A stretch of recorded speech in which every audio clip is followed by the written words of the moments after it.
দিনাজপুরের নবাবগঞ্জে অনিয়ম, দুর্নীতি, অর্থ আত্মসাৎ ও ছাত্রীদের যৌন হেনস্থার অভিযোগ এনে ভাদুরিয়া স্কুল অ্যান্ড কলেজের অধ্যক্ষ মোহাম্মদ শহীদুল ইসলামের পদত্যাগের দাবিতে বিক্ষোভ করেছে উপজেলা বৈষম্য বিরোধী ছাত্র জনতা। বুধবার বেলা 12টার দিকে উপজেলার ভাদুরিয়া স্কুল অ্যান্ড কলেজ মাঠ থেকে বিক্ষোভ মিছিলটি বের করে বাজারের প্রধান সড়ক প্রদক্ষিণ করে স্কুল মাঠে গিয়ে শেষ হয়। পরে ভাদুরিয়া স্কুল অ্যান্ড কলেজের প্রধান ফটকের সামনে মানববন্ধন করে তারা। এ সময় শিক্ষার্থীরা বলেন, অধ্যক্ষ শহীদুল ইসলাম 24 ঘন্টার মধ্যে পদত্যাগ না করলে কঠোর আন্দোলনের হুঁশিয়ারি দেন আন্দোলনকারীরা।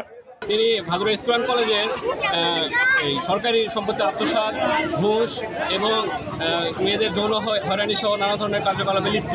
ইতিপূর্বে আমরা অনেক তার বিরুদ্ধে পাইছি এবং আমরা দেখতে পেয়েছি তাদের অনেক ধরনের অডিও রেকর্ড আমাদের কাছে রয়েছে যে তার ছাত্রছাত্রীর সঙ্গে তিনি যে তাকে একটা অফার করে যে একজন শিক্ষক হয়ে ছাত্রীর সাথে যে বৈষম্যমূলক একটি অফার, তা আমরা আমাদের কাছে যথাযথ প্রুফ রয়েছে।